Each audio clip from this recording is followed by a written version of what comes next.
বর্তমানে আমাদের বাংলাদেশ কতটুকু অনিরাপত্তাহীনতায় ভুগতেছে সেটা কি আপনি জানেন? সেটা আপনি জানেন না। যদিও মন্ত্রী মিনিস্টার থেকে শুরু করে বড় বড় আমলারা বলে থাকুক না কেন আমাদের বাংলাদেশ নিরাপদ অবস্থায় আছে, সত্যি কি আমাদের বাংলাদেশ নিরাপদ অবস্থায় আছে?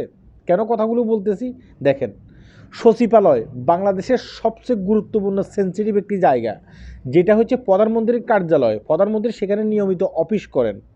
প্রধানমন্ত্রী যে টেলিফোন আছে না, লাল টেলিফোন, সে লাল টেলিফোনের তার চুরি হয়ে গেছে। এখন দেখেন, একটা প্রধানমন্ত্রীর কার্যালয়ে তার লাল টেলিফোনের তার চুরি হয়ে গেছে। যে লোকটি চুরি করছে, মানে অনেকগুলো লোক তো চুরি করছে, সেখানে একজন লোককে গ্রেপ্তার করা হয়েছে, মানে দুজন লোককে গ্রেপ্তার করা হয়েছে। একজন হয়েছে সচিবালয়ের একজন কর্মচারী। নিশ্চয়ই সচিবালয়ের ওই কর্মচারী জানতো এখান থেকে যদি লাল টেলিফোনের তার আমি চুরি করে নিয়ে যাই, কেউ আমার কিচ্ছু করতে পারবে না।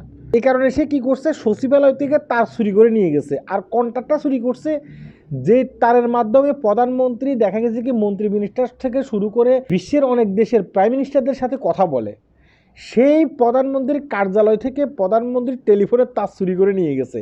এখন বাংলাদেশের জনগণ কতটুকু নিরাপত্তার ভিতরে আছে, আশা করি এই ভিডিওর ভিতরে আপনি মেসেজ পাই গেছেন, তাই না?